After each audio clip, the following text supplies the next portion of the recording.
आचार्य अकलंक देव के जीवन चरित्र का पहला भाग पहले ही प्रकाशित हो गया है। अगर आपने यह भाग अभी तक नहीं देखा है तो नीचे डिस्क्रिप्शन बॉक्स में दी गई लिंक पर जाकर अवश्य देखिएगा। आइए देखते हैं अब उनके जीवन में आगे क्या हुआ।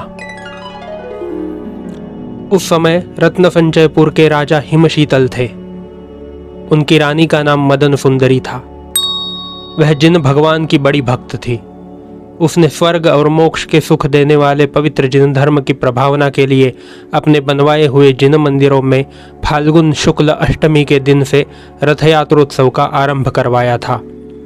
उसमें उसने बहुत द्रव्य का खर्च भी किया था। वहां संघश्री नामक बौद्धों का प्रधान आचार्य रहता था। उसे महारानी का कार्य सहन नहीं हुआ। उसने महाराज से कहकर रथ यात्रोत्सव अटका दिया और साथ ही वह जिन धर्म का प्रचार न देखकर शास्त्रार्थ के लिए घोषणा भी करवा दी। महाराज हिमशीतल ने अपनी महारानी से कहा, प्रिय, जब तक कोई जैन विद्वान बौद्ध गुरु के साथ शास्त्रार्थ करके जिन धर्म का प्रभाव न फैलाएगा तब तक तुम्हारा उत्सव होना कठिन है। महाराज की बातें सुनकर रानी को बड़ा खेद हुआ, पर वह कर भी क्या सकती थी। उस समय कौन उसकी आशा पूरी कर सकता था। वह उसी समय जिन मंदिर गई और वहां मुनियों को नमस्कार कर उसने पूछा, प्रभु, बौद्ध गुरु ने मेरा रथ यात्रोत्सव रुकवा दिया है।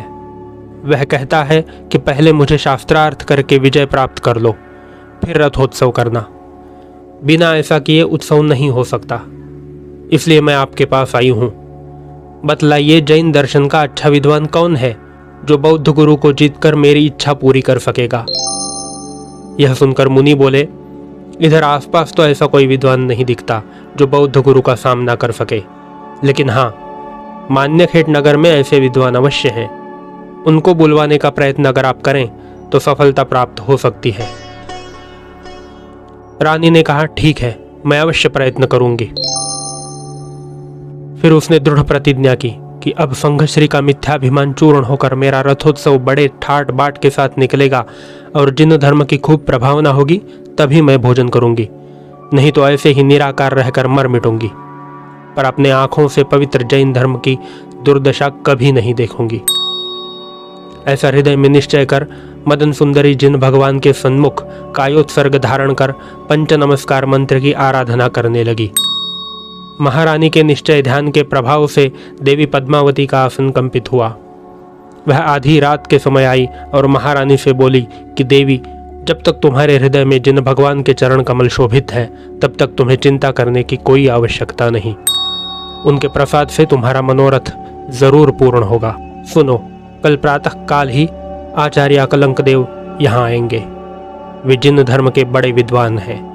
वे ही संघश्री का दर्प चूर्ण कर जिन धर्म की प्रभावना करेंगे और तुम्हारा रथोत्सव कार्य निर्विघ्न समाप्त करेंगे। उन्हें अपने मनोरथों के पूर्ण करने वाले मूर्तिमान शरीर के रूप में ही समझो। यह कहकर पद्मावती देवी अपने स्थान चली गई। दूसरे ही दिन महारानी को एक सेवक से खबर मिली कि नगर की पूर्व दिशा की ओर एक बगीचे में अशोक वृक्ष के नीचे बहुत से शिष्यों के साथ एक महात्मा बैठे हैं। उनके किसी एक शिष्य से महात्मा का परिचय और नाम धाम पूछकर पता चला कि ये महात्मा अकलंक देव ही हैं। रानी तुरंत उनके दर्शन के लिए चली गई। उनके दर्शन से रानी को अत्यंत आनंद हुआ, जैसे सूर्य को देखकर कमलिनी को और मुनियों के तत्वज्ञान को देखकर बुद्धि को आनंद होता है।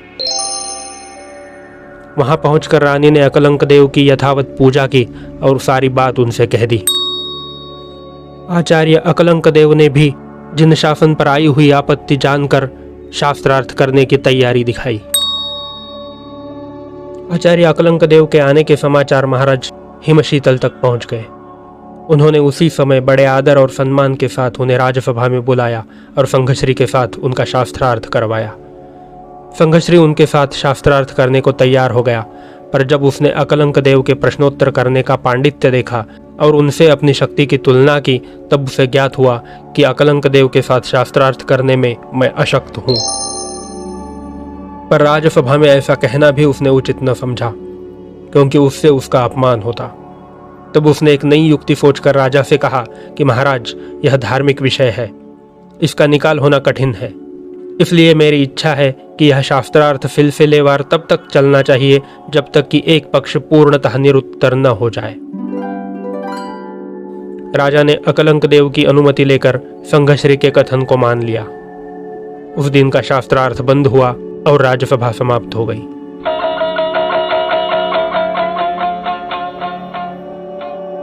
अपने स्थान पर आकर संघश्री ने जहां जहां बौद्ध धर्म के विद्वान रहते थे उनको बुलाने के लिए अपने शिष्यों को दौड़ाया और रात्रि के समय अपने धर्म की अधिष्ठात्री देवी की आराधना शुरू की। देवी उपस्थित हुई।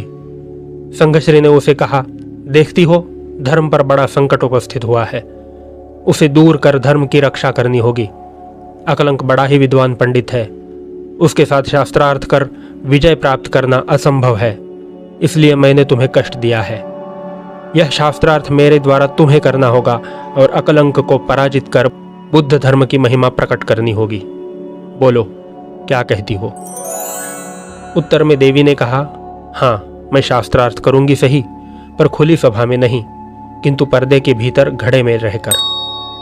तथास्तु कहकर संघश्री ने देवी को विसर्जित किया और प्रसन्नता के साथ दूसरी निद्रा देवी की गोद में जा लेटा। प्रातःकाल हुआ। अपना नित्य कर्म पूरा कर संघश्री राजसभा में पहुंचा और राजा से बोला, महाराज हम आज से शास्त्रार्थ पर्दे के भीतर रहकर करेंगे। हम शास्त्रार्थ के समय किसी का मुंह नहीं देखेंगे। अगर आप पूछते हैं क्यों, तो इसका उत्तर अभी न देकर शास्त्रार्थ के अंत में दिया जाएगा। राजा संघश्री के कपट जाल को कुछ नहीं समझ सका। उसने जैसा कहा वैसा राजा ने स्वीकार किया और उसी समय वहां एक पर्दा लगवा दिया। संघश्री ने उसके भीतर जाकर बुद्ध भगवान की पूजा की और देवी की पूजा कर एक घड़े में आह्वान किया। धूर्त लोग बहुत कुछ छल कपट करते हैं, पर अंत में उसका फल अच्छा न होकर बुरा ही होता है। इसके बाद देवी घड़े में अवतीर्ण हुई और अकलंक देव के साथ विवाद करने लगी। यह विवाद लगभग 6 महीने तक चला। किसी की भी विजय न हो पाई। देवी शास्त्रार्थ कर रही थी, इसलिए अकलंक देव जीत भी नहीं सके, लेकिन वो खुद इतने विद्वान थे कि पराजित भी नहीं हो रहे थे। लेकिन इतना समय बीतने के बाद अकलंक देव को बड़ी चिंता हुई। उन्होंने सोचा, संघश्री साधारण पढ़ा लिखा आदमी है। पहले ही दिन मेरे सम्मुख थोड़ी देर भी नहीं ठहर सका था, लेकिन आज यह 6 महीने शास्त्रार्थ करता चला आ रहा है। इसका कारण क्या है? वे सोच में पड़ गए। एक दिन इसी चिंता में वे डूबे हुए थे कि इतने में जिन शासन की अधिष्ठात्री देवता चक्रेश्वरी आई और अकलंक देव से बोली, प्रभो आपके साथ शास्त्रार्थ करने की मनुष्य मात्र में शक्ति नहीं है। बेचारा संघश्री भी तो मनुष्य ही है, तब उसकी क्या मजाल जो आपसे शास्त्रार्थ करे। पर यहां तो बात कुछ और ही है। आपके साथ जो शास्त्रार्थ करता है वह संघश्री नहीं है, किंतु बुद्ध धर्म की अधिष्ठात्री तारा नाम की देवी है। इतने दिनों से वही शास्त्रार्थ कर रही है। संघश्री ने उसकी आराधना कर उसे यहां बुलाया है। इसलिए कल जब शास्त्रार्थ होने लगेगा और देवी उस समय जो कुछ प्रतिपादन करेगी, तब आपको उससे उसी विषय का फिर से प्रतिपादन करने के लिए कहिए। वह उसे फिर नहीं कह सकेगी और तब उसे अवश्य नीचा देखना पड़ेगा। यह कहकर देवी अपने स्थान पर चली गई। अकलंक देव की भी चिंता दूर हो गई और वे बड़े प्रसन्न हो गए।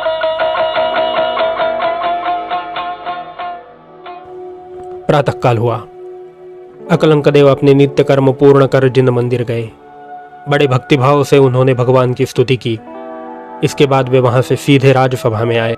उन्होंने महाराज से संबोधन किया, राजन, इतने दिनों तक मैंने जो शास्त्रार्थ किया उसका यह मतलब नहीं था कि मैं संघश्री को पराजित नहीं कर सकता, परंतु ऐसा करने से मेरा अभिप्राय जिन धर्म का प्रभाव बतलाने का था वह मैंने बतलाया। पर अब मैं इस वाद का अंत करना चाहता हूँ। मैंने आज निश्चय कर लिया है कि मैं आज इस वाद की समाप्ति करके ही भोजन करूंगा। ऐसा कहकर उन्होंने पर्दे की ओर देखा और कहा, क्या जैन धर्म के संबंध में कुछ और कहना बाकी है या मैं शास्त्रार्थ समाप्त करूं? वे कहकर जैसे ही चुप रहे कि पर्दे की ओर से फिर वक्तव्य का आरंभ हो गया। देवी अपना पक्ष समर्थन करके चुप हो गई कि अकलंक देव ने उसी समय कहा, जो विषय अभी कहा गया है उसे फिर से कहो, वह मुझे ठीक से सुना ही नहीं पड़ा। आज अकलंक का यह नया ही प्रश्न सुनकर देवी का साहस एक साथ ही न जाने कहां चला गया। देवता जो कुछ भी बोलते हैं वे एक ही बार बोलते हैं, उसी बात को वे पुनः कभी नहीं बोल पाते। तारा देवी का भी यही हाल हुआ। वह अकलंक देव के प्रश्न का उत्तर न दे सकी। आखिर उसे अपमानित होकर भाग जाना पड़ा, जैसे सूर्योदय से रात्रि भाग जाती है। इसके बाद ही अकलंक देव उठे और पर्दे को फाड़कर उसके भीतर घुस गए। वहां जिस घड़े में देवी का आह्वान किया गया था उसे उन्होंने पांव के ठोकर से फोड़ डाला। संघश्री जैसे जिन शासन के शत्रुओं का और मिथ्यात्वियों का अभिमान चूर्ण कर दिया। आचार्य अकलंक देव के इस विजय और जिन धर्म की प्रभावना से मदन सुंदरी और सर्वसाधारण श्रावकों को बड़ा आनंद हुआ। आचार्य अकलंक देव ने सब लोगों के सामने जोर देकर कहा, सज्जनों, मैंने इस धर्मशून्य संघश्री को पहले ही दिन पराजित कर दिया था, किंतु इतने दिन जो मैंने देवी के साथ शास्त्रार्थ किया वह जिन धर्म का महात्म्य प्रकट करने के लिए और सम्यक ज्ञान का लोगों के हृदय पर प्रकाश डालने के लिए था। उस दिन से राजा और प्रजा की जैन शासन पर श्रद्धा बहुत ही बढ़ गई। महाराज हिमशीतल और प्रजा के लोग जिन शासन की प्रभावना देखकर बड़े खुश हुए। सबने मिथ्यात्व मत को छोड़कर जिन धर्म का स्वीकार किया और आचार्य अकलंक देव का बहुत खूब आदर सम्मान किया, प्रशंसा की। सच ही बात है, जिन भगवान के पवित्र सम्यक ज्ञान के प्रभाव से कौन सत्कार प्राप्त नहीं होता। आचार्य अकलंक देव के प्रभाव से जिन शासन का उपद्रव टला, यह देखकर महारानी मदन सुंदरी ने पहले से भी कई गुना उत्साह से रथ यात्रा निकलवाई। रथ बड़ी सुंदरता के साथ सजाया गया था। उसकी शोभा देखते ही बन पड़ती थी। उस रथ को देखकर यही जान पड़ता था कि मानो महादेवी मदन सुंदरी की यशोराशि ही चल रही है। वह रथ भव्य पुरुषों के लिए सुख देने वाला था। जिस प्रकार आचार्य अकलंक देव ने सम्यक ज्ञान की प्रभावना की और उसका महत्व सर्वसाधारण लोगों के हृदय पर अंकित कर दिया, उसी प्रकार सभी ने जैन धर्म की प्रभावना करनी चाहिए।